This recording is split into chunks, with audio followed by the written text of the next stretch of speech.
Hey everyone, welcome to my channel and my first devlog for Project Breakthrough, my dream FPS game. I've been excited to finally put out a video on my progress and show you guys what I've been up to.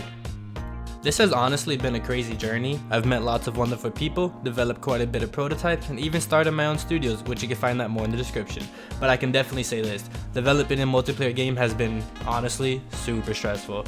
This was my first multiplayer project from a YouTube series by Rugbug. Somehow the outcome of my game was terrible. As I was playing with a friend, I realized that my game was absolutely garbage.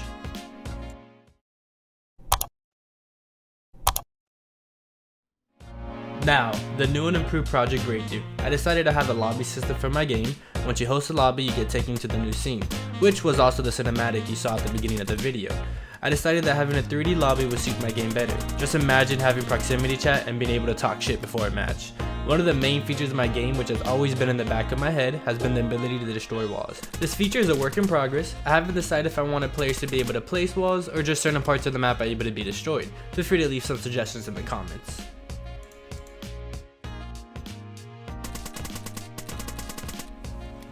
So what you see here was the early stage of my game. I started the lobby here before I had the idea of a 3D lobby. When I was using Photon before, I was having trouble trying to sync values over the network. Example would be a scoreboard with kills and deaths per player, which I was able to easily add on the current state. During this state, I was experimenting on how I would want my spawn system to work. I was thinking ahead, there would be more logic on how close enemies are, checking if a player can spawn at a certain point. You wouldn't want to get spawn trapped, would you? Now that I'm thinking out loud, that might be a good idea. So I decided to make a list of game objects and reference it to the game manager, which the player gets a hold of when joining the lobby. I was able to accomplish a basic system for spawning by simply disabling the model, changing its position, and making the object active again. I do plan on polishing it by perhaps adding ragdolls or a cool particle effect for the death, but at this moment, we're not really too sure.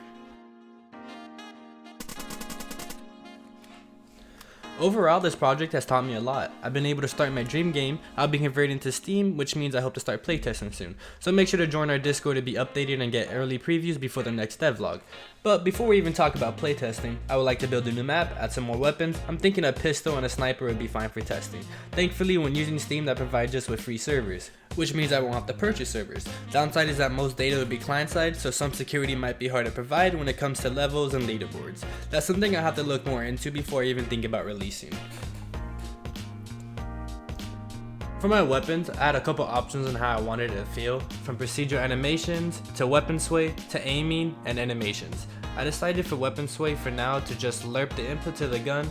Basically I made two floats, which are getting the input of my mouse, then multiplying it by the amount of sway I like. Next would be using a clamp to stop the sway at a certain point. From there I'm simply lerping the local position to the final position. I can definitely add more by also lerping the rotation, but that would be for the next devlog. For my shooting kickback, I decided to keyframe animations. Personally, I thought procedural kickback animations might not be the feeling I want. So I created the animations by hand, from shooting to aiming down sight shooting and reloading. I had to make two different animations from hipfire to aiming down sight. The reason why is if I'd only use one, when aiming down sight, the red dot sight wouldn't be in the center at all times, which can be quite annoying when trying to shoot someone from long distance.